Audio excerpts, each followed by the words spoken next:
Yo.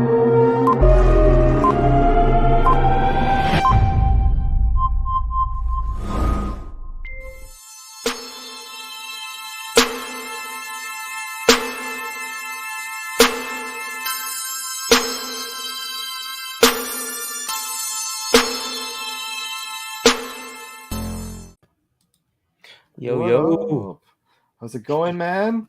I'm good, and you? Not bad, not bad. Oh, we should do the proper introduction, though. No, this is Geektastic Cypher. Sorry, want to get that out of the way. I fumbled the ball there, but I know you people come to see us because of our humor, not because we're punctual. So there we go. Got yourself Merc over here, accompanied by the one and only Jazzy, sir. How you doing? I'm good. What's up, people? Oh, how be things in the world? They're good. They're good. They're good. Busy as always, but trying to take out one thing at a time and get through it. Well, you telling me that? So as people know, or because I said a while I got engaged and whatnot, and my soon to be has become bridezilla, but in a good way. She's accomplished feats that I don't think makes sense based off of how everyone makes it sound like a wedding takes like 3 years to plan, or whatever this is.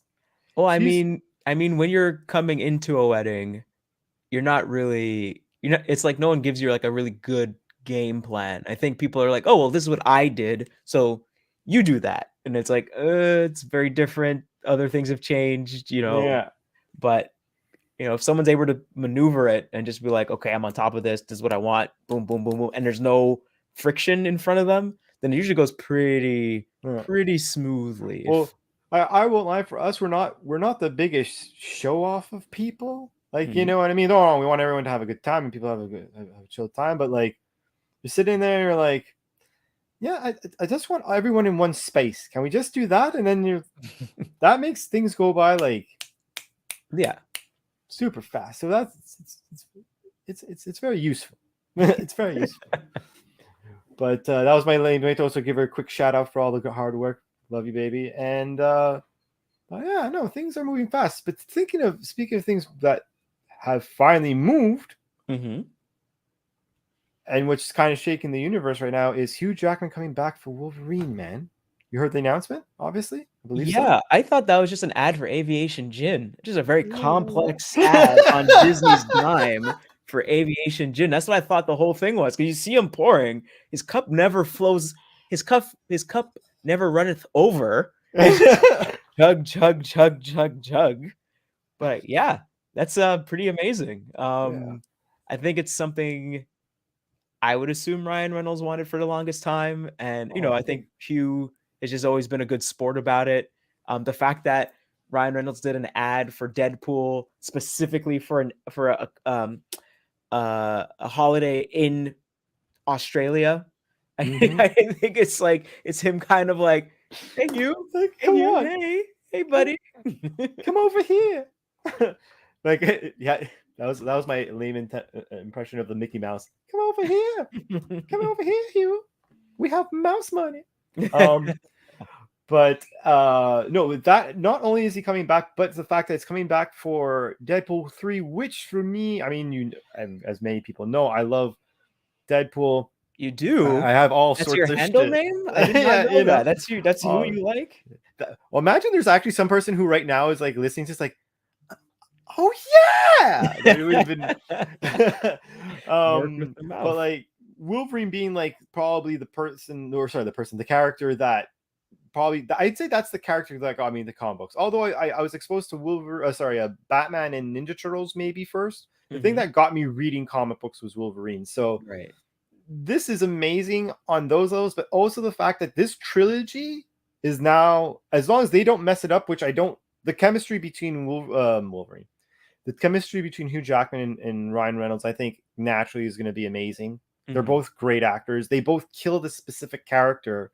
So as long as the writing's decent and Disney doesn't go like PG-13 or PG on it, I think, it's going to be great. But imagine, like, you have a really good Deadpool. Well, I think the first Deadpool is pretty solid. The second one is like pretty good, considering that you were able to get Cable in the storyline, because Cable's a big character for him. And and a then really good surprise villain at the end exactly. that everyone's just kind of like, okay, wait, what? And then like in all his glory coming in, and then fighting Colossus. I think that was Yeah. pretty good. I Which think that's always a battle that's kind, I wouldn't say evergreen, but that's a very iconic battle. Like you even of had, course. I'm doing my best to not spoil it, even though the movies come out some time ago, but it's a good surprise at the end. Yeah, exactly. But even that character, and this will be like a spoiler hint, I guess, considering that it was way better than the original time he was portrayed, which that other actor was probably limited with what he was able to do with whatnot, which that will keep there. But to your point, casted again very well, has a very solid story, has the characters all represented perfectly, more or less. Celine Dion theme song. It's amazing. And now you're saying to me, that yes, we're gonna make a third one, and the only thing you know about it is that Wolverine is in it. Oh, and that it's also gonna be played by Hugh Jackman. It's like, right. So like you're setting like the bar pretty high, pretty fucking fast. Unless they turn around and are like, we're bullshitting you this whole time. He's like Wolverine for 2 seconds and then dies. Like, I don't think they're gonna BS, because I mean that's a lot of work to BS somebody. Yeah, and that's a lot of heat. That's a lot of unnecessarily anger towards you. And then also putting Hugh Jackman in every movie, like, oh, I'm like I look really ugly, so don't kiss me, but I look like the sexiest man alive, and it's like his picture. You stapled Hugh Jackman's face from the People magazine to his face, kind of thing. And what was there a joke in the second one? I forgot what it was, if there was one. He says hi to him, I think, while killing himself. Oh, there's a reference where he kills himself and he's in the past, and I know he says hi to someone, and I'm pretty sure it's supposed to be Wolverine. Yeah. So it's the ending of Wolverine Origins. Deadpool, no mouth, is going to fight Wolverine, and he shoots him with the adamantium bullet, and he's like, "Hey, Hugh," and then he just kind of leaves, or something like that. Yeah, or Hell Wolverine, or something like that, something to that effect. But I don't know, man. As a pretty big nerd, I want to say borderline super nerd for both these two characters, and like I've always gushed. Like, I think there's a lot of good casting in the I'll say Marvel in general, like, because it doesn't necessarily have to be Marvel, because there's other Marvel movies that casted well, like being at Fox and this and that. Yeah, but like Ryan Reynolds as Deadpool is basically the equivalent of Tony. What's his name as Tony? Robert Downey Jr. as Tony Stark. It's like, you guys are already the character. All we're asking you is to take parts of your personality and turn them up to 100, and some of them just turn them down a bit. Yeah, like, you know what I mean? So that mixed with basically Hugh Jackman in the same category, it's like, because I would assume that when Ryan Reynolds was doing Wolverine Origins, he was like, he was reading the comics, or maybe he was reading the comics beforehand, or what have you, and he was like, yeah, I want to do this character, this is up my alley, I could do this, I could nail this. And then getting that end of the script where he's like, why are you shutting his mouth? No. Why? And then he dies. Wait, no. You're like, okay, this is something tangible you could do with this. You're like, okay, this is good, this makes sense. And now when I get to, I'm supposed to shine here. This is when the character starts with what's going on. And then also the fact that the test footage was leaked, and no one knows who leaks it. Like, it's I think, like, I guess Ryan Reynolds hinted it was either him, the director, or somebody else that was a part of the movie. It's like, somebody leaked it, but we don't know who. So it's either it's a really good like secret marketing thing to see how it goes, or it actually got leaked. Because usually when something gets leaked, someone's getting sued. Someone's getting fired. Someone's getting sued. They're buttoning down everything. They're shutting down. They're locking it down. They're angry. They're not banking on it. Yeah, like, you know what I mean. So I don't. So I don't know. Just like what's his name, Giancarlo Esposito spoiling stuff for the Mandarin at interviews because he's just so happy to be a part of Star Wars. Like, it's true. But like I don't know, man. Like I'm super excited for it. It is interesting because it could also be, considering the date, this could be the movie that figures out the answer of how does this work? Like, you know what I mean? Maybe this is the movie that's going to be like, so when this happened, the universes merged, and you're seeing it through the eyes of Deadpool or something like this. I don't know, but I'm excited. I feel like it's going to answer a lot of questions or be like very. I'm hoping it's going to be informative. I don't know. I have ridiculous hopes. They put the bar is so high it's off this earth in regards to this movie now for me. It's ridiculous. Yeah, everyone's very excited. Did you see, you posted the two, right? The intro, the one where he's like, we're doing Deadpool 2, and then Hugh Jackman walks in the background. He's like, hey, Hugh, you want to be a part of it? And he says like, sure. Yeah. And then there's that, and then the second one is him and Hugh basically telling you what the story is going to be about. Yeah, but then they start playing music and stuff or whatever, so you can't hear anything, and you're just seeing their like actions and stuff. Yeah, it's pretty so fun. they start singing. What was it? They start playing Jitterbug. I think it's Wham. They're playing Wham, right? Yeah. Dun, dun, dun. Yeah, exactly. That's exactly it. Oh man, but it's, I don't know.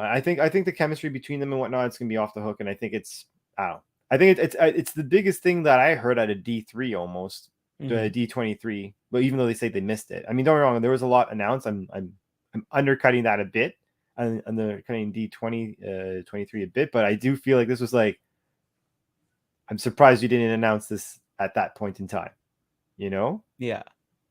But because like now it has to be under Marvel too, because like when you saw the advert, it says Marvel, so it's like, okay, so this is official. But I'm like, what's the rating gonna be? Like, how is this gonna be the move? Because like you have some movies coming out that they have to be more than what Disney usually does.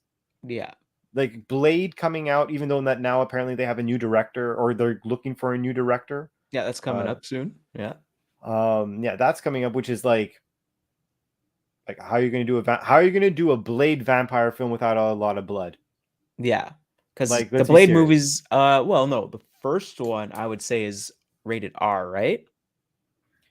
I believe so. I would say well, 16, maybe 16. Yeah, well, I mean, in quote unquote Quebec, it would be 16. That's the closest you're ever going to get to rated R. But I think everywhere else it was basically rated R. Yeah. And then I assume that the subsequent ones. Well, the second one would have to, I think that was 16 as well, if I remember right. Yeah, because based off of what happened in the first one, the second one is much more. Yeah, people are just walking out of pools of blood. Yeah, they're being ripped. They're literally being ripped apart. If anything, you see. Oh, and the crazy mandrill thing that opens up, and they're cutting them open, and they're taking. Which side tangent? I'm gonna say this out loud. There's one thing that's messed up about the Blade movies is that they didn't do them in the right order. Oh, movie 1 is a proper intro. But if you think about the events that happened in number 3 specifically, number 3, with the exception that what's his name being dead in the second movie. Oh, Whistler, yeah. Spoiler, whatever. That's like 20-year-old movie. Yeah, like there's no spoilers. Get up onto your shit. That's what I'm gonna like. 10, get into 15 to 20-year-old movie. Yeah, but. With the events that happen in number 3, it makes more logical sense that those events happen before what happens in the second movie, because in number 3, his task is to fight Dracula, right? Yeah. But the outcome of him fighting Dracula is that Dracula at the end is like, and again, big spoilers if you've seen the tough shenanigans or whatever. But in the third one, when Dracula ultimately loses, he turns to Blade and says, now it's up to you to make sure that there's balance and that both species survive. That's what he says. And then he says that you'll have to defend both species if something happens to them. Okay. Just the way he words that at the end. Yeah. And I'm like, so like would be like, for example, one of your kind going on a crazy bender and creating another generation of vampires that directly put themselves in date. Like I watched at the end of that movie, I was like, what the fuck? And like the whole time I'm like, no, that happened. I kind of feel that way about the what was it called again? The Karate Kid trilogy, with Mr. Miyagi and Danny and Daniel. I feel like first one is good, and then the third one should be second, where he defends his championship title. And then the third one, he goes to Japan with Mr. Miyagi, and then that would end it. Yeah. But it's the other way around. He goes to Japan, and then the third one is, I think, a year later, and he has to defend the title, which is a little bit weird, but okay. That, or if you've defended 2 years in a row now, because it's kind of like, no, I don't think he defended it 2 years. He defended 2 years in a row, but it was subsequent. It was like 1 year after the other. Yeah, I know, but yeah, some movies are weird like that though. Like you're watching them, you're like, you this and this, like a lot of the times when they're writing the movie, they're kind of like, let's, going to Japan was expensive, or like trying to pretend something is Japan is expensive. Let's like, third verse, same as the first. Let's end it in a tournament. All right, we're good. Yeah, all right, we're gonna go back to the bad guy dojo. It's reopened again. And then Cobra Kai, it's reopened again. 20 years later, again. It's reopened again. I thought you, what was it? I thought you learned your lesson, old man.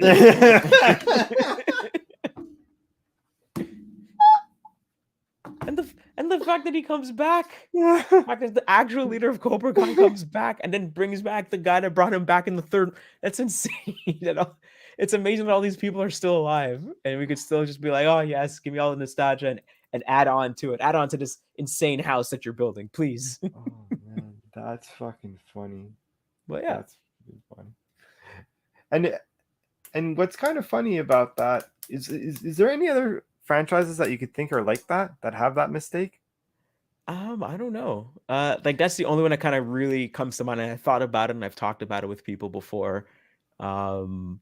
But no, I don't know. I'm trying to think of other ones where they just have to change movie 3 and movie 2 together, and it'll make more sense. I mean, but you could just watch them in that order and just tell yourself in your head, yeah, that's what it is. Yeah. Well, honestly, because sometimes I rewatch movie franchises, and for Blade, I actually watch them in that order. If I ever rewatch it, because like Blade for me is like, at least more specifically the first one, it's like I give that movie a lot of credit for getting people to be like, hey, movies are more than just Batman and Superman. Yeah. You know what I mean? Like I didn't even at the time I didn't realize that it was a superhero movie or a Marvel movie kind of thing. The only like I if you had asked me as a kid watching that when I shouldn't have been watching it as a kid or a teenager or whatever, I wouldn't have put together that, oh, the Blade and Whistler from Spider-Man, the Fox Spider-Man from the 90s is the exact same people in this movie. Like I wouldn't have put them together. I was just watching it like, oh, this is really good. I really enjoy it. Oh, that's super cool. I would not have thought of the Morbius saga and Spider-Man dealing with the serum and having the crazy arms and turning into the spider, like that being those guys being a part of that. I've seen those characters, I've seen those trading cards before, but I never just, oh, that's what it is, Yeah. But with that, but it being, because I think it was definitely before Spider-Man, and I believe it was before the X-Men. So I always found it to be like it's like one of those unsung heroes of like the comic book movie story, because like everyone's like, oh yeah, Spider-Man and X-Men came and all this stuff, and then Fantastic Four came and it was crap, and then there's all these other so-so movies, and then Marvel. And I'm like, yeah, but like Blade, I feel it loses its shine on that. I kind of, for me, I always watch the first and second movies, and I could kind of skip the third one, and I always thought it was weird. Like, I don't really care about people swearing, but when it's done a lot and you notice it, I think that's kind of a sign of really poor writing, just really not good. Like, oh, really? This FBI agent is just going to swear every second word is this? Really? That does not make sense at all. I don't know. It's just stuff like that really really bothers me. I thought it was pretty cool that you had Ryan Reynolds in it. I thought it was cool that Triple H was in it. Yeah, yeah. The fights are Um, pretty cool and stuff like that. Jessica Biel was okay in it. Yeah, she doesn't really speak in it. She just puts on her music, and then she starts sniping people with her arrows. And she puts her angry face on. Yeah, and then they had like the Night Stalkers, so didn't know Patton Oswalt was there because didn't know anything about Patton Oswalt at the time. But they just killed everybody in that. They just killed all the Night Stalkers. It's like, yep, we don't need them anymore. Here's Blade's support team, and they're all dead. The end. And Whistler's daughter's here, and it's like, wait, he had a daughter? I was like, yeah, Whistler doesn't have to tell you anything about his whole life. And it's like, but Blade is is basically his son. Like, what the? How's he surprised? Like, when he's makes no sense. And then she's training to be a vampire slayer this whole time. Just nope, don't tell anybody. I gave you way to get away from this life and have a better life. Okay, Dad. And starts training immediately. Yeah, I'm an awesome archer. Shout out to Jessica Biel's character for being, another one of the not first women, but I think like that. Maybe that first one was a bow and archer. That was an archer, and then all of a sudden, all female characters started being like archers after that. It's very true. If you play the newest Tomb Raider games, she has a bow and arrow. What was it called with not To Kill a Mockingbird? Sorry, Mockingjay and all that. What was that series? The young novel.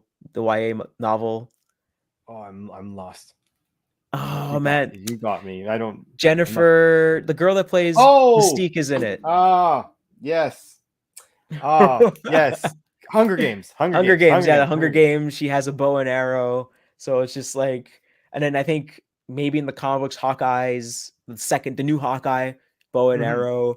You had Artemis in Young Justice and stuff. So just lots of women archers. So be careful. Be careful. Get something in your neck. I think we were always known that we shouldn't trust an angry woman with anything in her hands. That's when you from shoes at a young age, shoes. Like, let's all put our hands up, just walk way backwards. Oh man, no one did nothing. I saw this mean prank this guy played on his girlfriend's kid. So the girlfriend is asleep in her bed, and the boyfriend and the kid, her son, have like a like this big giant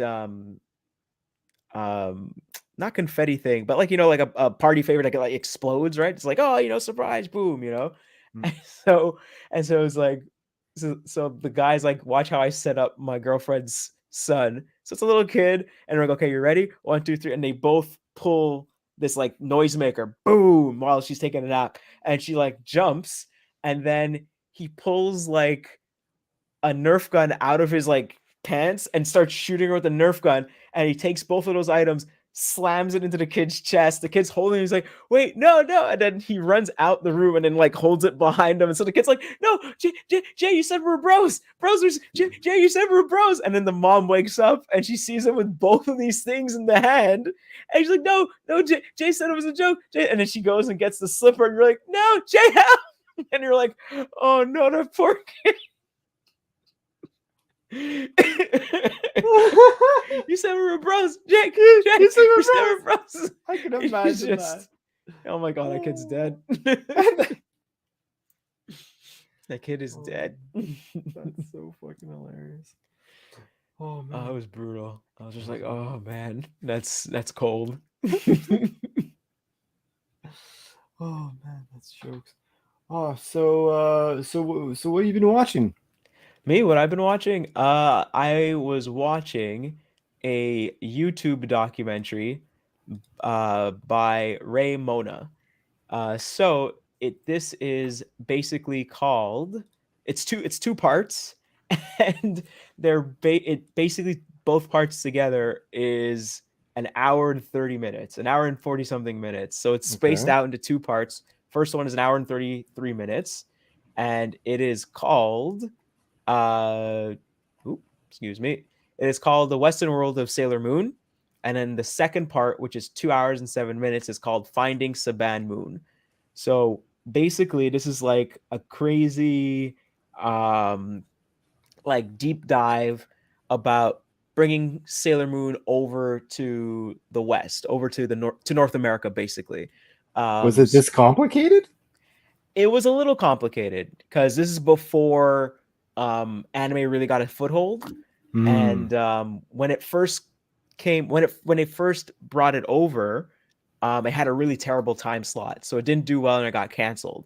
But then this is like at the start of the internet when everyone was starting to get internet and stuff, in the like mid 90s, and they had a thing called SOS, Save Our Senshi, Save Our Sailors, basically. And they did letter writing campaigns. They had a petition, so they got people to write petitions. If people didn't have the internet and couldn't sign the petition, they actually circulated a physical version of it and then put their name on that petition. And so they managed to get the show back on the air. But I don't think the show was ever canceled in Canada. It came out first in Canada, then in the States. Got canceled in the States, and then it got brought back, and then it got a better time slot, I think during Toonami, if I remember right, and it started it exploded after that. I know during that time, we got like the first 2 seasons, and I knew like a friend of mine would get the fan subs on VHS, and we watch like the movies that they had and all that kind of stuff. So like just really hardcore dedicated people getting a hold of that. And so, but what initially happened prior to it coming out, or just when it was going to come out, or maybe a little bit before, another company was trying to kind of come out with Sailor Moon, but like doing it with kind of similar to how Power Rangers was, where Power Rangers, they took a show from Japan, chopped it up, and then did live action parts, and then whenever they transformed into Power Rangers, then they would show the Japanese Sentai show.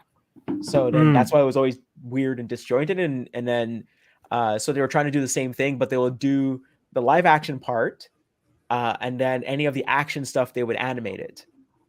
Yeah. And so all the stuff that was animated, they would be fighting in space and stuff like that. And so like I remember when I first got the internet, which was like in the 2000s. In the 2000s, there was like a video that was floating around of this Sailor Moon thing, this version of Sailor Moon floating around. So I think someone was trying to shop it. This company was trying to shop it at anime conventions, and so someone filmed it, and it was only I think the it wasn't a sizzle reel. It was more like a music video kind of thing. So you had like the intro and everything, and all these girls are dancing and stuff like that, and they're supposed to represent all the Sailor Scouts, and it was more like they're all different races, and also the animated characters reflected that. And the animation style was they're trying to go like a little bit more like He-Man, like more American style, but it looked more like He-Man and stuff. And obviously that didn't take, and the people that were originally bringing it over, they were like, well, it's cheaper to just dub over the original series, and that's what they ended up doing. And in the end, Sailor Moon like had a good run, and then it did get canceled again because the final 2 seasons had the second to last season, I think, introduced 2 characters that were actually gay lesbians. But to try to skirt around that, they like already the North American dub of it was very heavily edited because people got beaten up, people got bloodied and stuff like that. But they would edit it so that certain characters were not men. They oh, this is a girl now. And then for the 2 characters that were lesbians that were part of the Sailor Scouts, they made them kissing cousins, and then kind of edit out stuff with them kind of hanging out and implying that they're gay. And then the last series is where those characters come back, and then there's 3 more quote unquote Sailor Scouts. I don't think they're actual Sailor Scouts. Then I think they were male pop singers that transformed into women to fight evil. So imagine seeing that in the 2000s and how everything was back then. So yeah, that did not get brought over at all. So it got canceled again. So this was like a crazy actual investigative, like deep dive into finding what was dubbed by the fans Saban Moon. So people assumed that Saban created this to get shopped first, but it turns out it has nothing to do with Saban. It's actually the people that helped Saban bring over. They were like the in between for the Power Rangers in Japan and the Power Rangers here, kind of thing. So they were trying to do their own thing, and they contracted another company to get it all done and everything like that.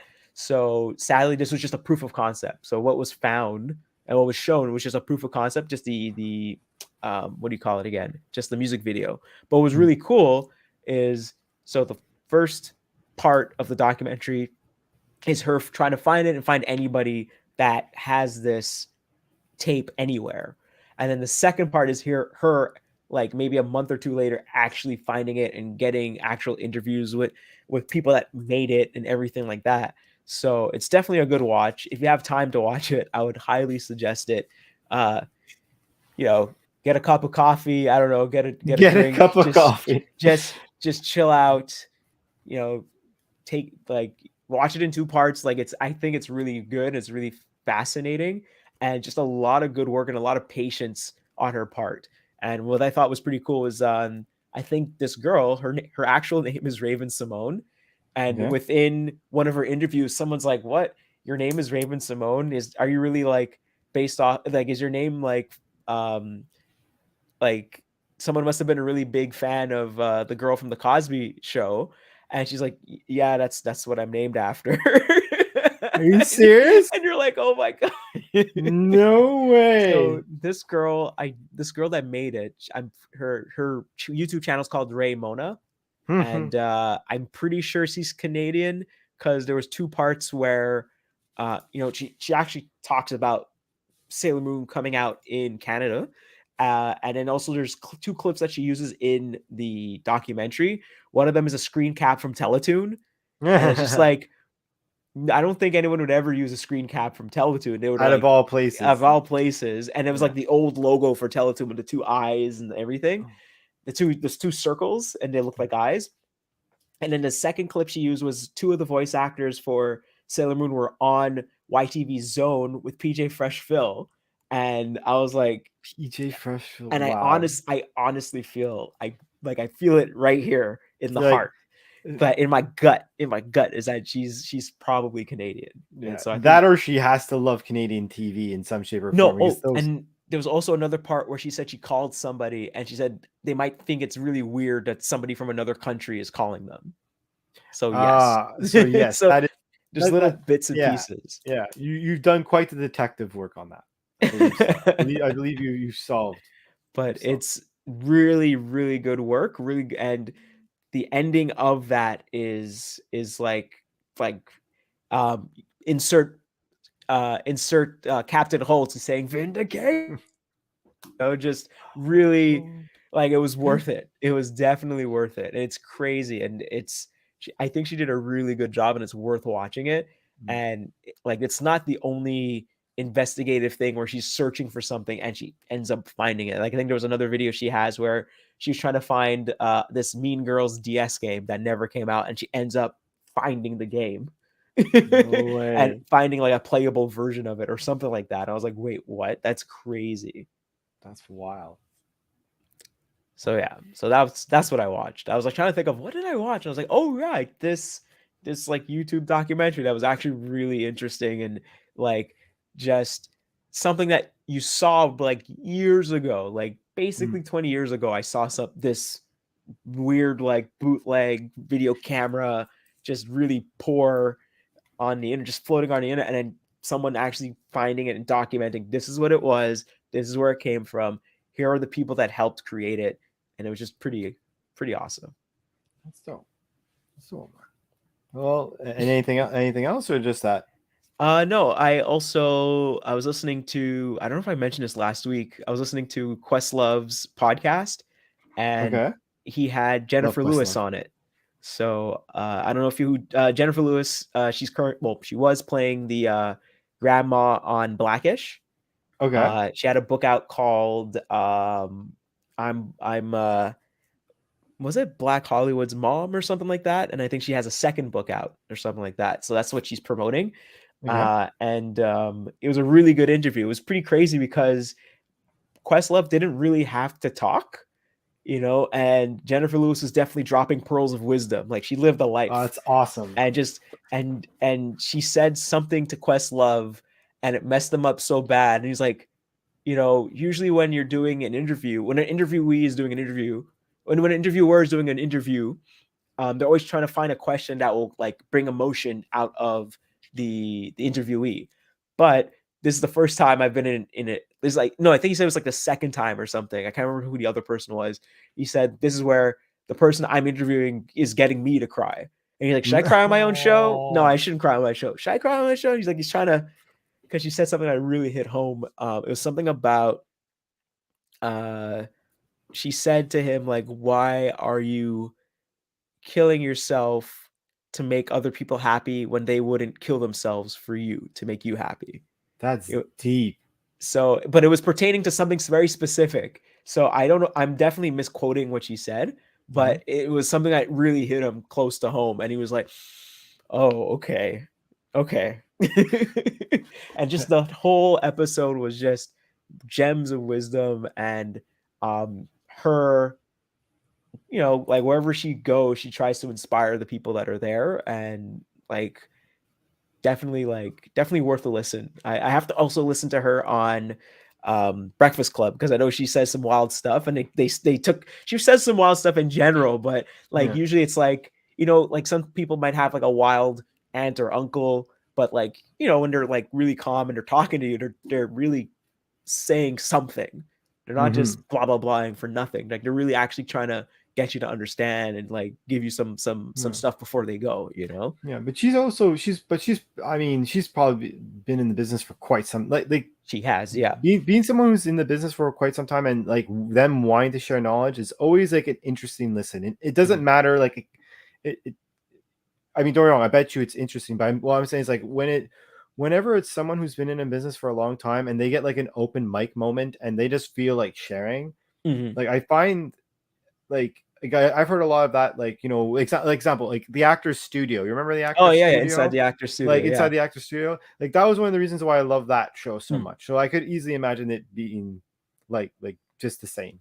Like, it always depends on, yes, because I know with Questlove, the whole point of his show is to be geeky and to nerd out and to ask very specific questions. And like, oh, was this you when I was watching? He has one where he talks to Jeffrey Osborne. So I think he was part of the Something Unlimited.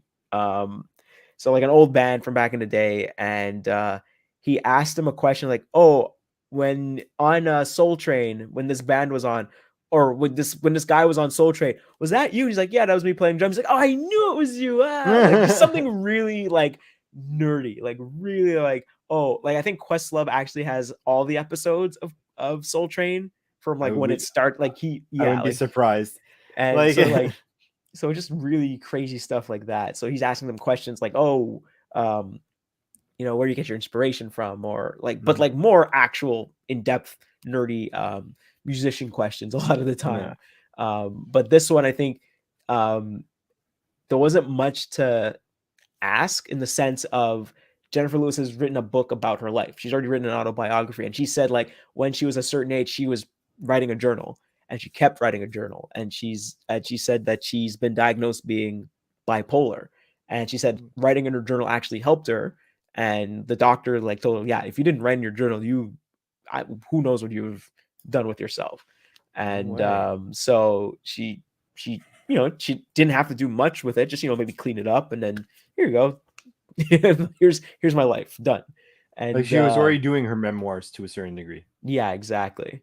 And yeah, her career is very, very long. Like I think I don't know if she started, but I know one of the people she worked with was Bette Midler. She was one of her backup singers back in the day, and now Jenifer Lewis has her own star on the Hollywood Walk of Fame. So she was also in she was one of Will Smith's aunts in Fresh Prince of Bel-Air.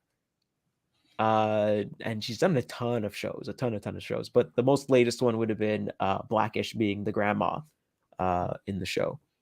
I scrolled through her stuff on IMDb. Mm-hmm. She even has a credit in Young Justice as Yeah. Olympia Savage. Oh shit! Okay. Look at that. What else? I know there was also, she did a movie with Josh Gad and She was Kevin on Hart. Boondocks. Yeah. She did a movie with Josh Gad and Kevin Hart. I can't remember what the name of it was. But there's like a video online where Josh Gad is imitating her in front of her, and you're seeing the crew on set just losing their mind, and she's game with it. Like, it sounds like it sounds like she's gonna beat him up, but no, like it's all in good fun. It's really cool. There's also, I think some time ago, she did like a little song called "I Don't Want Nobody Effing With Me in These Streets." But she's done a lot. She goes all the way back to like Red Heat, Beaches, Murphy, Brown, Sister Act, and freaking In Living Color. This girl's like a legend. Yeah. At this point, I don't know which Sister Act, first one or second one.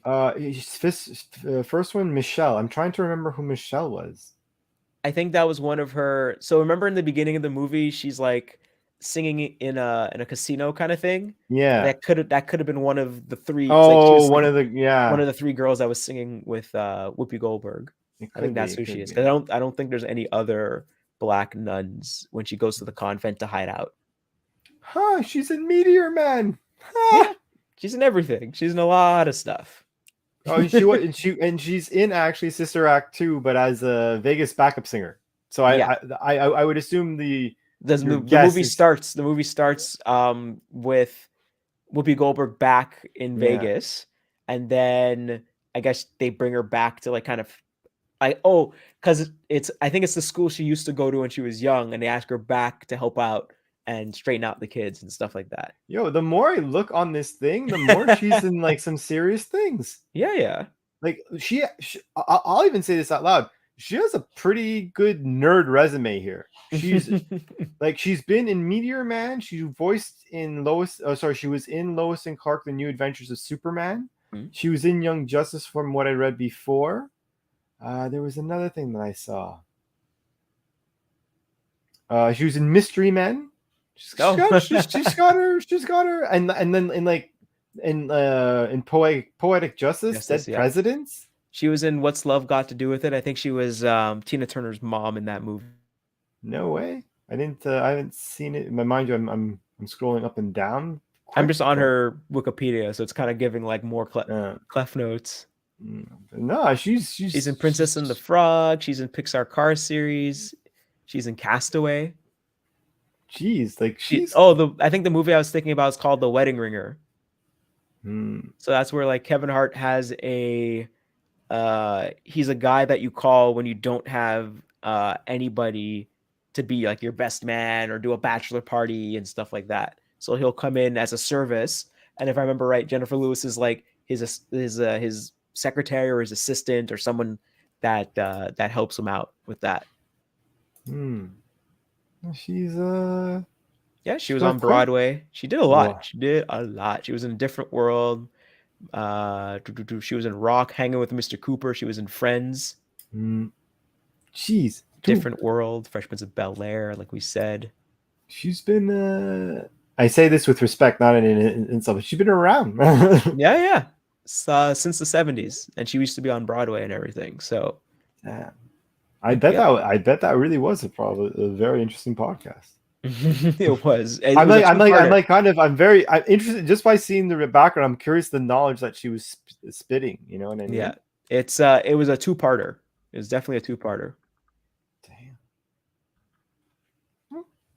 I don't have. Sorry, just to wrap it up. First book was called The Mother of Black Hollywood, a memoir. That was in 2017, and then the second one is Walking in My Joy in These Streets. So she's that's the most recent one that came out. She's got a good knack for titles. I don't want nobody. Walking with me in the streets. I don't want nobody. Look that up. It's really funny. I will. And how about you? What have you been checking out?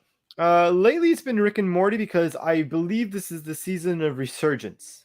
Oh, okay. Of like, because I understand what, like, you know, when now that the guys aren't here with their whole Dan Harmon hate that they always bring, I get that some people are like it, the last season or so was like a little meh, but this season has been like much better storytelling, 110%, and like it's like an artist finally saying, you know what, I'm gonna do different music, but you're gonna still hear me when I'm doing it. Like, you know, like the Beatles, like when they went to like the Indian style, or sorry, I don't know, Middle East. Where was it? What's that weird?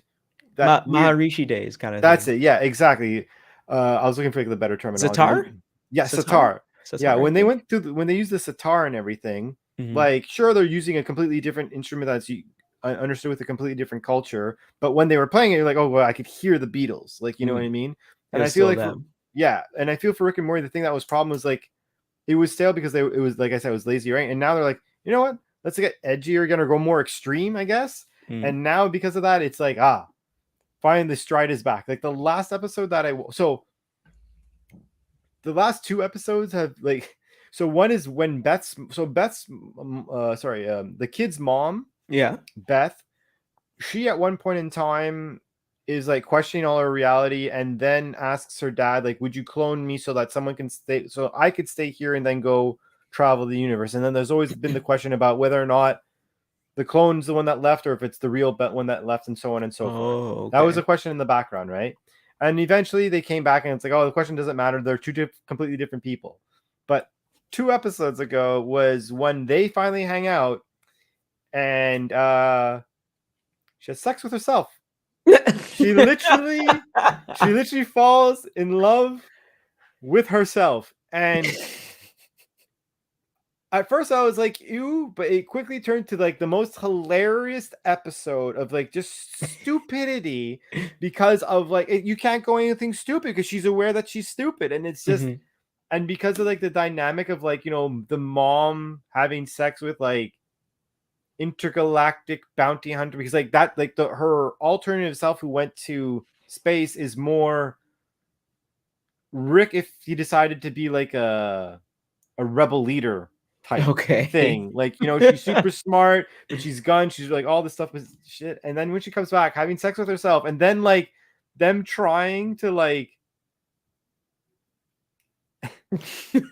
have an actual relationship. An actual relationship, but I think if memory serves correct, they was You've already blocked it out from your head. That's not that, because I watched it. So I watched it like 2 weeks ago, and I just watched the recent episode that I do also want to speak about. But like they try and get like do it in front of like the dad, and you're just like, oh dude, wow, like this is just that's terrible, you know. So what's like weird? What's weird about that? I remember that was like a running gag on Conan O'Brien's show when he used to do the Late Late Show. Yeah. Where it's just for some reason it's either him having sex with himself or Max Weinberg having sex with himself.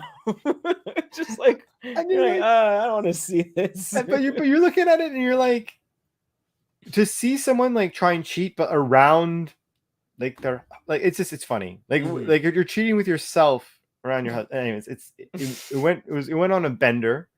Right. So that one just wrote itself and was amazing. But then this past week's episode, out of laziness, it starts off with what is perceived to be like Rick is like doing sleepwalking.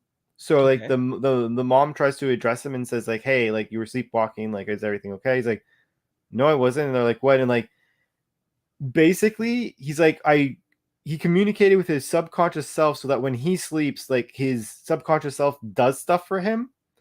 So like he falls asleep and like you see him working out and doing all these random things. They're like, what the fuck? And they're like, well, I gave myself like my subconscious self a conscious when I'm asleep, so he gets things done, and now I have like these wicked abs. And then like the whole family ends up doing it. Morty literally does it just for the abs, but then the whole family does it. But then it evolves into like them being like, we realize, like, the night, they call it the night family. So the night versions of themselves. Oh my god. The night version of, like, right? Like, it's the night version of themselves realize that they're getting screwed over with the chores.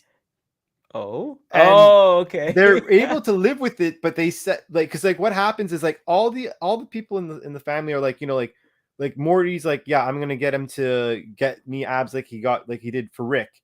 The mom is like, he's gonna do my chores. The sister is like, I'm gonna learn schooling at night so I could do whatever I want, like, and the dad's like, I get to have a pen pal. They're like, what? Like, I'm gonna have a pen pal with Night, like Jeff or Jerry, sorry.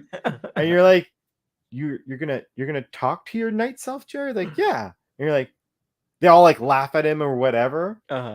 But then, like, it evolves to, like, them having a conscience, and they use the night Jerry to send day Jerry a message to the family of them saying, like, can you just, like, rinse your dishes?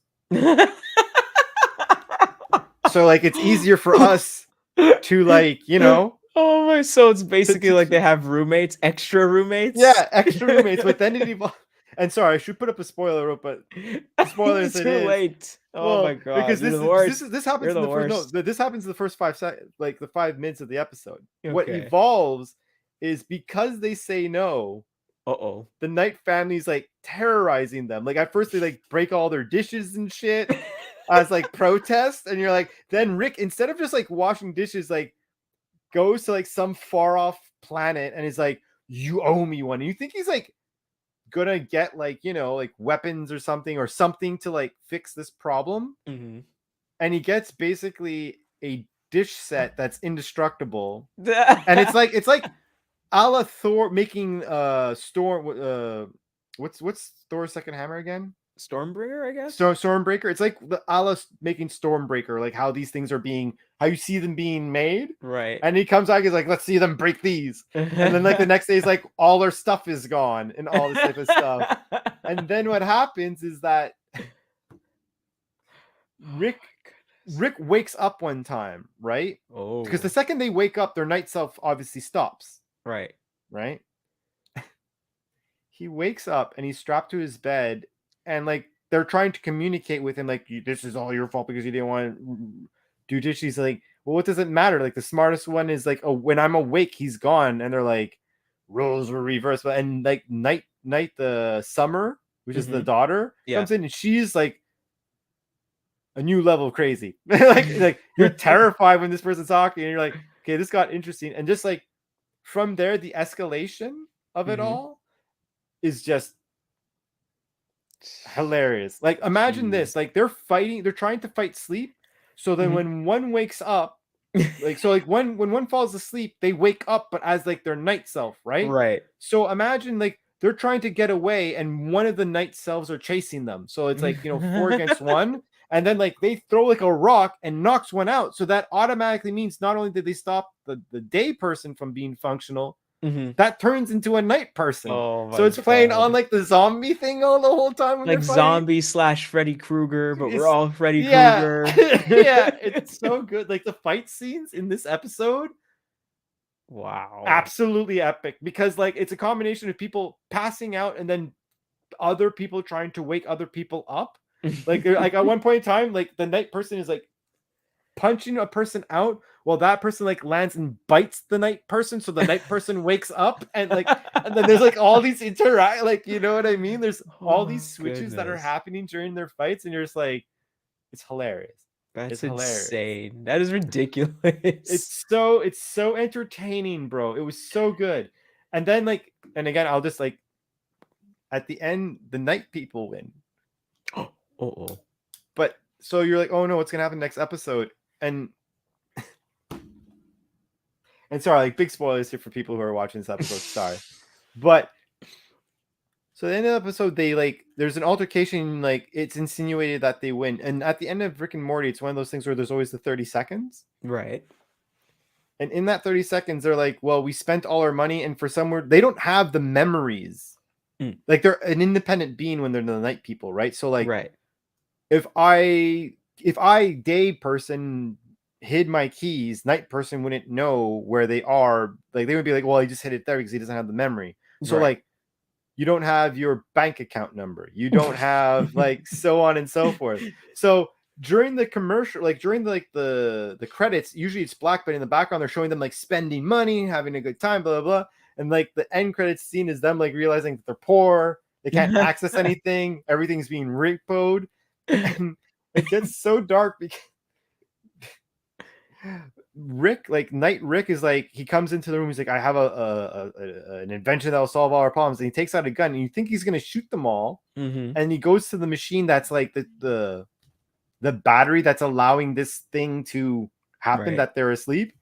And he shoots the machine. The machine breaks, and then like they have to wake up. Oh, okay. Like life sucks, and you're like at the end of the day, you're like they basically committed suicide. You're like, this is ridiculous. However, for Rick and Morty, it is hilarious. Right. It was freaking amazing. Sorry, that was major spoilers, but I couldn't help it on that last one because it's such a good episode. Say spoiler warning. Oh my goodness. I gave it like after a minute. And then when I went down the rabbit hole, I'm like, fine. Right. Here we are. Here we are. It's been a week if you're listening to this on, well, I mean, if you're listening to it live, then sorry, I legitimately screwed you over. However, if you're listening to Friday or Saturday, shame on you for not already watching it. Good. Watch Rick and Morty. The season's good. Then the Night fans came and killed Merc with a mouth. Or at least beat him up. Imagine. Oh man. But what else? You know what I actually watched though that was like it's a small side tangent. Okay. And this is for anyone. I as people know, I have a tendency to rewatch like older stuff. Just because like I like to watch it and this and that. But I'll say this out loud. Do not rewatch Reboot. It is good. Reboot is good. Lies. No, not that. Not the reboot of Reboot. Oh, okay. Reboot, like when we were kids. Reboot. Yeah, original Reboot.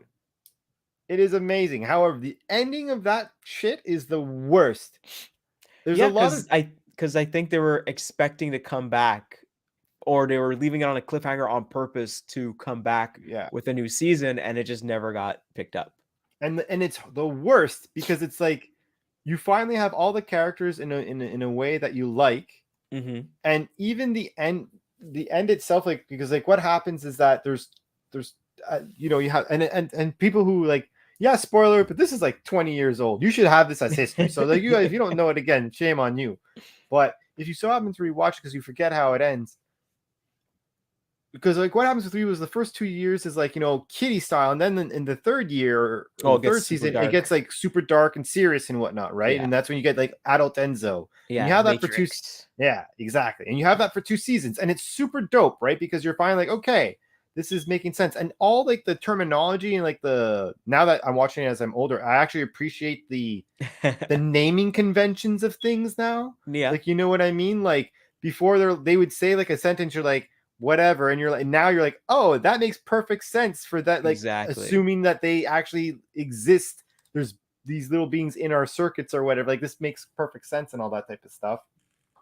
But at the end there ends up being 2 Bobs, and you're like, oh, is this another thing like when you end up having 2 Enzos? And then one ends up being like, oh, it was actually Megabyte disguised in Trojan doing all horse. Yeah, exactly. But when that hits ahead again, it gets real serious. It's almost like, what can I compare it to? I can't, like it's borderline. Oh, what's that? What's the Nicolas Cage movie? Face Off? When he's on Alcatraz. The Rock. Like that moment in The Rock where they're all trying to get out of the sewer, but there's everyone around them, and it's like a no-win scenario and all this stuff. That's exactly, and I'm using that analogy because it's also how people are positioned in the scene and stuff, ironically. And you're like, so you're fucked. And then it's like, till next season. And you're like, there isn't the next. Why? Yeah. Like, why would you do this? It's as bad as watching the original Berserk if you were ever into that anime. Oh yeah, I love that anime. That anime, when I watched it, I'll never forget when I started the first time I watched it, because the first time I watched it, I started at like, let's say 7-8 o'clock at night at my friend's place. There's 24 episodes on the original one. Yeah. I watched 20 episodes in one night. I literally was watching Jeez. my friends, and I'm like, another one, and then like by like 4 o'clock in the morning, he's like, dude, I'm like, we really are only 4 episodes away. And he's like, tomorrow. I'm like, okay. But like that another one, like when you get to the end, you're like, this balls. Like what happened? Like that can't be the end, and it's exactly like Reboot. So for those who like Reboot, yes, is it worth the watch? Yes, but don't prepare to be very disappointed at the end. Yeah, because I think there's a few things that also happened with that show in the sense of it didn't get picked up. The voice actor for Megabyte also passed away, Tony J. Oh no. Yeah, so he did a lot of stuff. He like if you remember the Tick show, he was Chairface Chippendale, if I remember right. Oh, He shit. he was one of the characters in what was it called again? What's it called? Legacy of Kain, Soul Reaver. He was in Soul Reaver. He was like the Oh, guy that shit. kind of gets as Azael or Azriel to become the Soul Reaver kind of thing. He did a lot of voice acting, and like he was Frollo in Hunchback of Notre Dame. So if you remember the main villain in of Disney's Hunchback of Notre Dame, and he sings the song Hellfire, listen to that song. It's pretty messed up, pretty dark.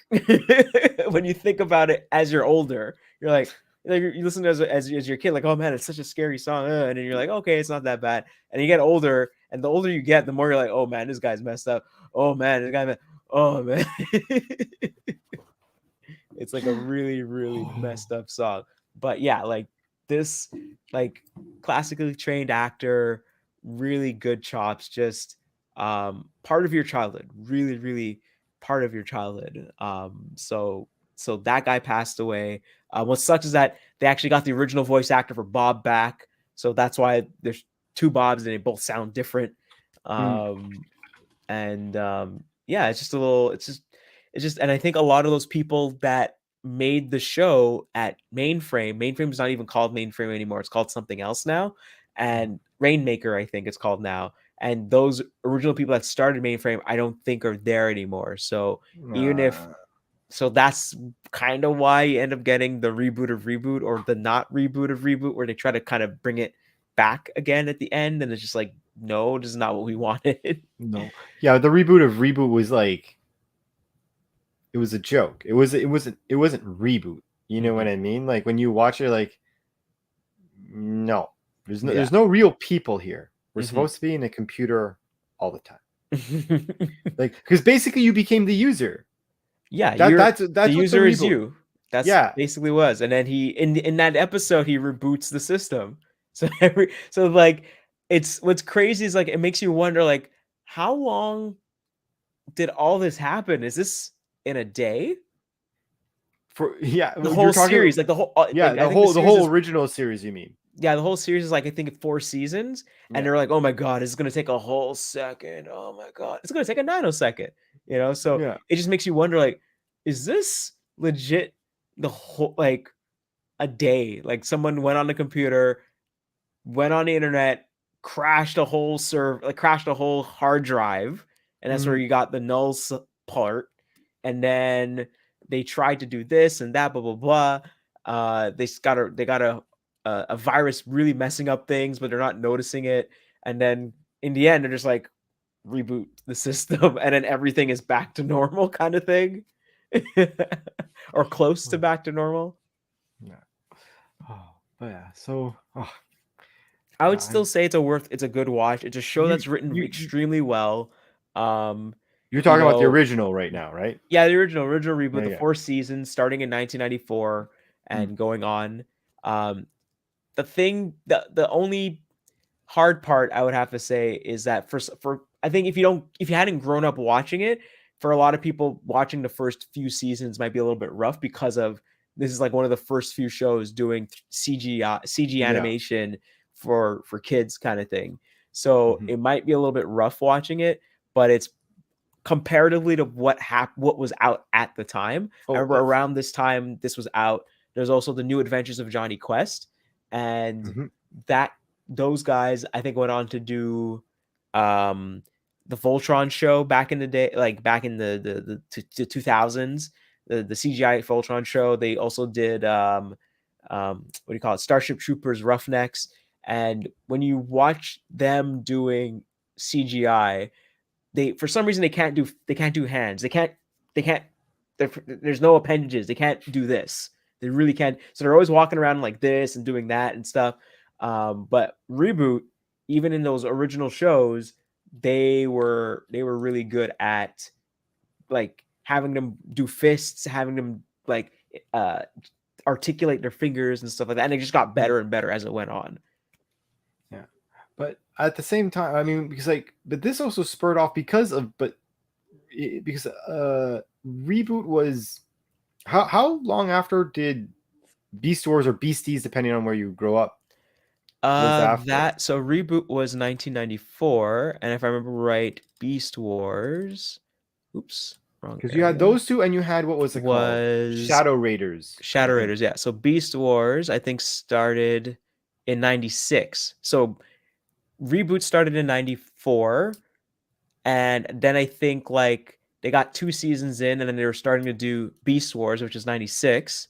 And then as the seasons go on, you're seeing they're getting better. They're getting better at animating. They're getting better at the polygons. They're getting like better at lighting. They're getting like all this stuff is like getting really good. And then War Planets, or what was the other name for War Planets? Shadow Raiders. That was 98. So 90 War Planets. Where was it called? War Planet. That was like in the US? That was the actual name of the show. But the thing is that on Canadian broadcast, you can't have war in the name of your show on Canadian television. So that's why Beasties is called Beasties and not Beast Wars. That's why War Planets is called Shadow Raiders and not War Planets. But the original name of the show was War Planets. War Planets makes so much more sense considering what was happening. And also that was the name of the toys. The toys was fine. But for whatever, like when they were showing it on YTV, they couldn't do that, so they had to change the name. And then as you're seeing those shows, each season the animation is getting a lot better. So like War Planets, it was like pretty up there. I think that was like around the same time as season, I want to say 2 or 3 of Beast Wars. And season, Wendell, let me add real quick.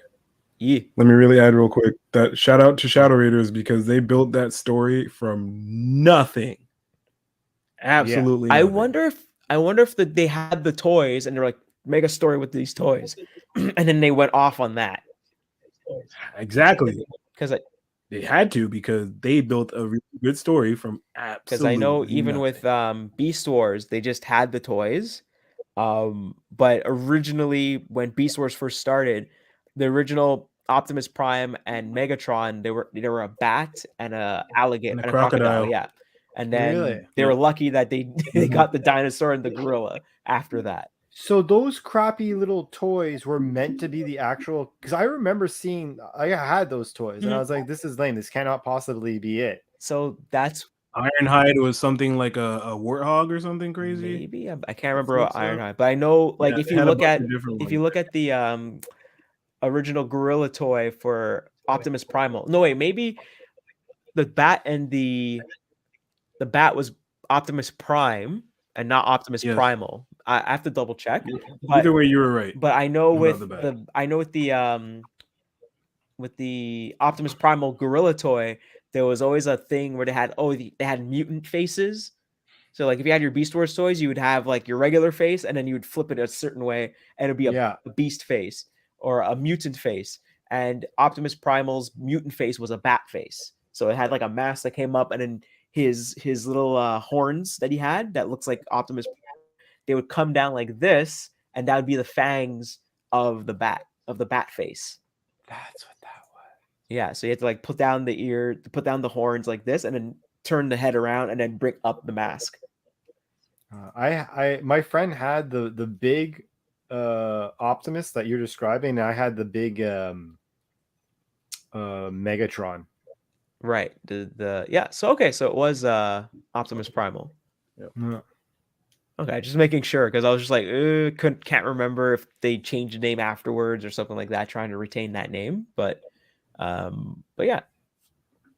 But yeah, that one too. I think with Beast Wars, they kind of put their foot down and said, "Hey, it's going to be really expensive to do modeling of all these new toys you're coming out with. So can we just have a set cast and that's it, and just lock it to that? And then we will integrate newer stuff, but only when it like in the new season we can kind of do it better." And we're like, "Okay, fine." So that's why the cast of Beast Wars isn't crazy huge and always introducing some new characters every episode and stuff like that. And that's why it works. It works because you have a set cast, and you can build off of that cast, and there's more and more story coming in on it.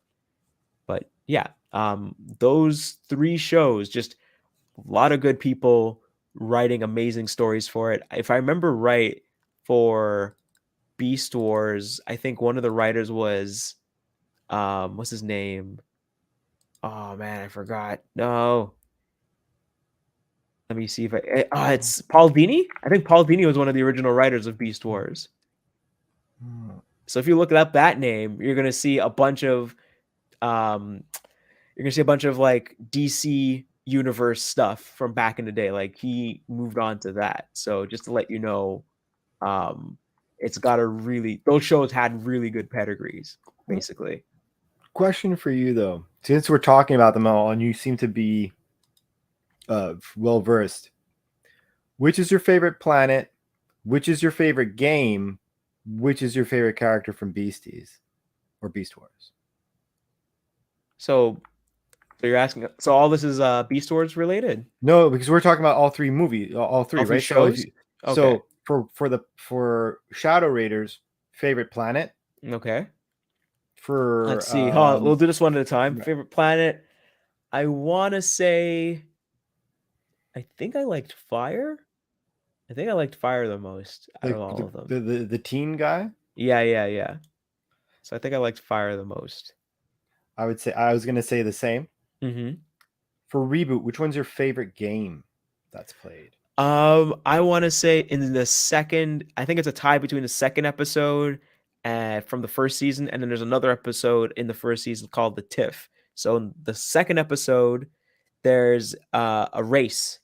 So it starts off as an F1 race. Yeah. Then it turns into a what do you call it again? It's like it's like a hovercraft. They're hovercrafts, and then it turns into a plane, into a like flying like plane thing. So it's almost like I think that ended up coming out in the end where it's Sega Racing Transformed, where basically you go from car, and then I think there's like you do boats, and then you go into like a plane mode and stuff like that.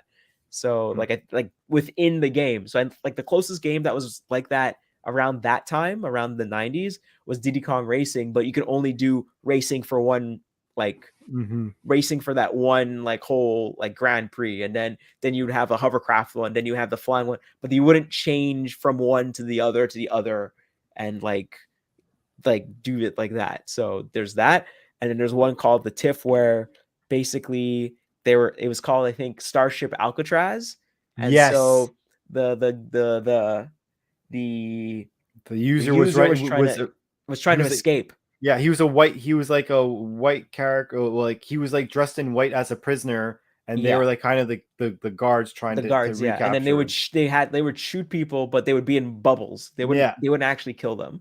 So exactly that. The TIFF.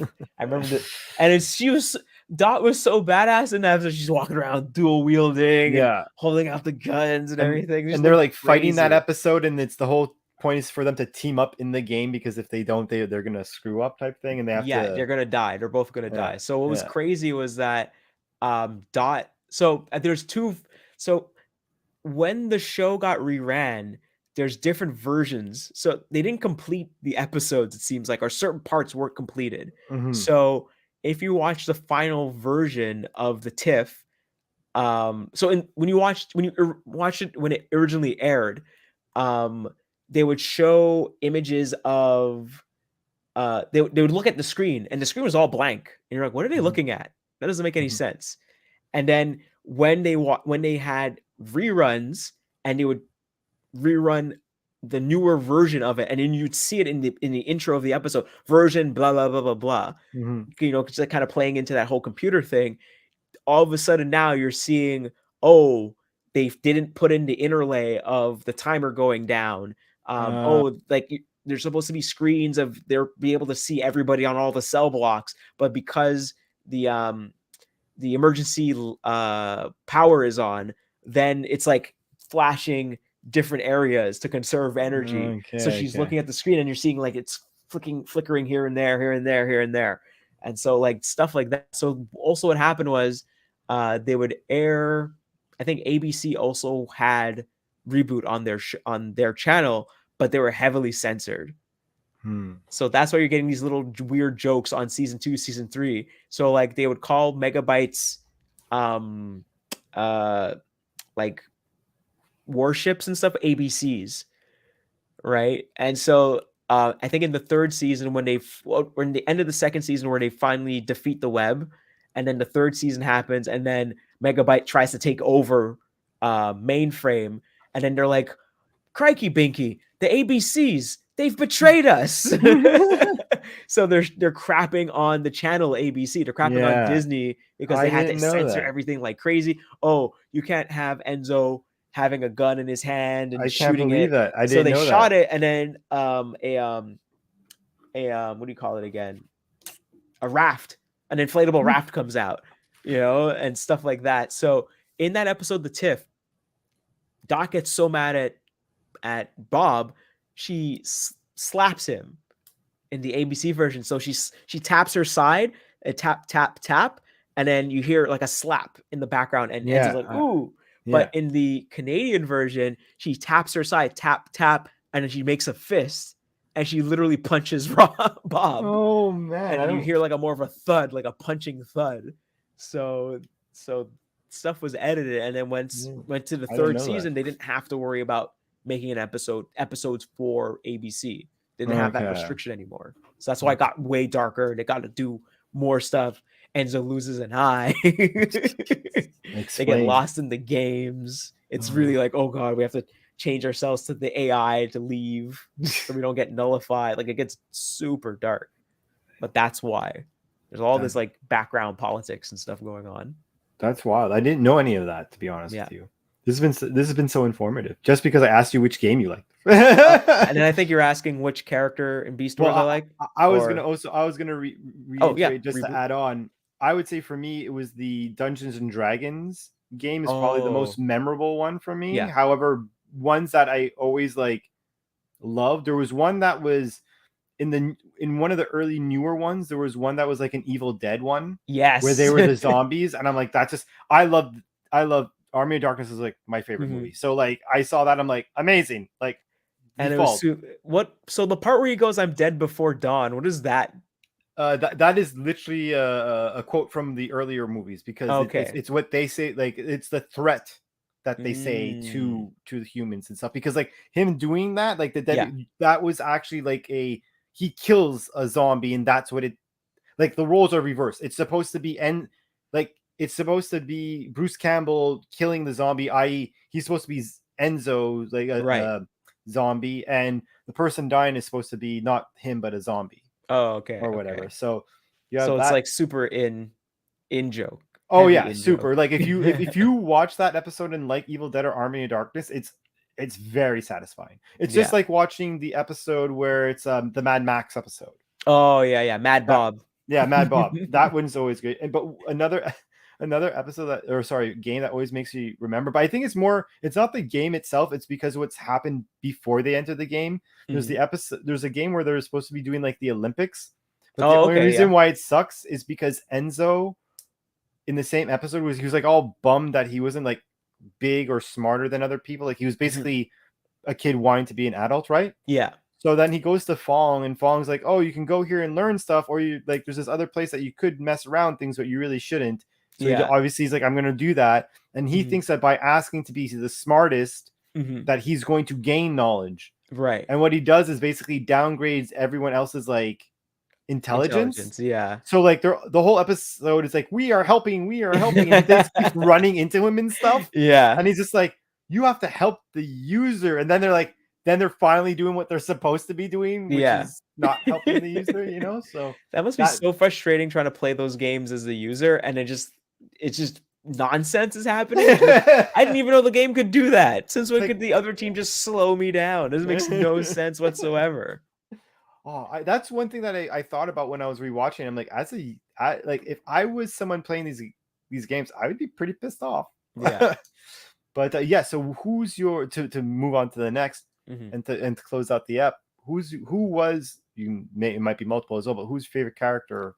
Rat Trap. Hands down, right? Right, Rat Trap, and then as well as Dinobot. I think those two together were my. I shit you not. That's exactly what's funny. What's funny is they're both voiced by the same guy, Scott McNeil. Really, I didn't know that. Scott McNeil voices Dinobot, Rat Trap, and Silverbolt. So Silverbolt is the closest to his actual voice, but he sounds more nobler. He sounds more Mountie-ish, like stereotypical Mountie kind of thing. That's hilarious. I didn't think you were gonna say that. Like, I'm not even joking, dude. Like, for me, I'm always on the anti-hero, and ever since the episode of Rat in a Trap. Oh yeah. Ever since I'm like, he's boss. Yeah, he's boss. He's fucking amazing. How can you not like this guy? He's like, he's got the smarts. He's John McClane, but intelligent. What's going on here? That's all it is. And then also the fact that like he tells Optimus Primal, he's like, oh yeah, so there's like a part where like Optimus Primal, like this is like one of the first few episodes, and Optimus Primal's like, yo, Rat Trap, go and do this, and he's like, I'm not the one that could fly, like what the hell, dude, you do it. And he's like, fine, and he goes and flies and he gets shot down, and he's like, yeah, I told you, that's why I'm not doing that. He's such a jerk. But then when you kind of like figure him out and stuff like that, and you get used to him, you're like, okay, no, he's actually a smart guy. He knows what he's doing, but it's just like that's I know you're ordering me to do something. It's not a good order. It really isn't. That's funny. I also liked it's Hellraiser. That's the female one, right? Black Arachnia? No, the good Autobot. She was a bird. Is Air Razor. Air Razor. Yeah. She was also one, like, I was like, this is dope. But mine is also because her transformation was also pretty dope. I liked her as a character quite a bit. But yeah. So when I tell you I go to TFCon, this is the people I'm seeing, the people that voiced Reboot, the people that voiced all these shows, because they're all taking place in BC and they're all there doing voice work for anime. So like Scott McNeil also did what's his name? Gundam Wing? He was Duo Maxwell. Oh. And then if Proto Man was here, he was also Proto Man in the Mega Man cartoon show. So like all that stuff was being done out of BC, out of Vancouver. So like all those voice actors are there and everything like that. So like I get to see them and talk it up, but yeah, like it's a lot of good work. And also, other fun fact, remember when Dinobot has this whole monologue where he's talking about the golden discs and stuff? Yes. That was not written. That was all ad-libbed by Scott McNeil. So if you ask him to redo it, he's like, I don't remember it. Could you just kind of have it written and just hand it to me? Oh, wow. So it's kind of like if you ever seen the movie called again, what's it called again? Blade Runner. There we go. Blade Runner. And then at the end, Batty has this big monologue talking about, I've seen things people have never seen. I've seen stars off the side of Jupiter. All my memories are lost like tears in the rain. And he died. Like that was ad-libbed by Rutger Hauer, because I think he had an argument with the director saying like, no, like this character, he's about to die. He's accepted it. He stopped fighting. He's like, you know what? I'm going to die. But, realize that I want to live because I want to express that I've seen all this stuff. Like the world's going to shit, but like I've seen like amazing things that no one's ever going to see. And all those memories are going to die with me, and that's it. So like, just to see like an actor really understand their character and understand the story arc of their character, and really kind of like hammer home that like, no, this is what this guy's about, and this is what he's going to be doing. So yeah. But yeah, no, good but writing again. Great writing. Great writing. Because to be quite honest, like every character on that show, including some of the bad guys, like there's a moment where you're like, this is dope. Yeah. Like Rhinox has his moments. Megatron has plenty. Even what's the pterodactyl's name? Pterosaur. Like the episode where Pterosaur gets like the power surge or whatever, and he's like trying to like, I'm like, this is a really good episode. Like, this is ridiculously good, and now I hate you less. Waspinator, you're always gonna suck, but like, Scott McNeil does Waspinator as well. Is there anything he can't do? Like, what else was there? Oh, I forgot. There was something else I wanted to add about that show, but nope, it's lost. Sorry, it's lost. No, there was Megatron. Megatron is probably one of the only bad guys in Transformers history to complete what he wanted to do. He won. End of the second season, he wins. Technically. He basically wins. He wins. He literally wins. He's like one of the you're talking about when they get back onto the planet. There's that where he definitely won. And then there's end of the second season, spoiler, where they realize that the planet they're on is the planet that the original G1 Autobots and Decepticons landed on. So they've somehow gone back into the past to prehistoric Earth. Then all the raw energon gets stabilized, and then they find the Ark, where if you watch the first episode of G1, they fight each other and they crash land into Earth. Yeah. And then so they find the Ark, and then Megatron kills Optimus Prime while they're in stasis lock. It's true.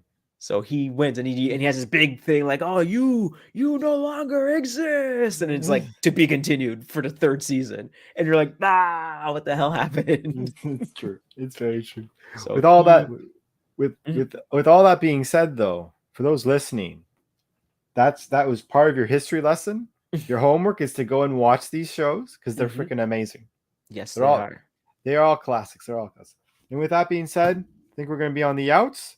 Jaws, you got anything to tell the people before we go?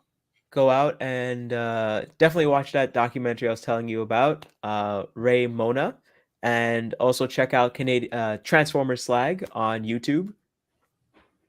What's up, Proto? And I'll say I won't say fuck you, Dan Harmon, because I'll wait for the other people to say, and I'll say fuck you to people who say fuck you, Dan Harmon, because at least this season of Rick and Morty is good. Give that a shout. And follow the Squared Idea, squared-idea.com, and check us out on Instagram. We're starting to get some new stuff coming out, so go check out those guys. Cool. And without, we're out. Peace. Bye.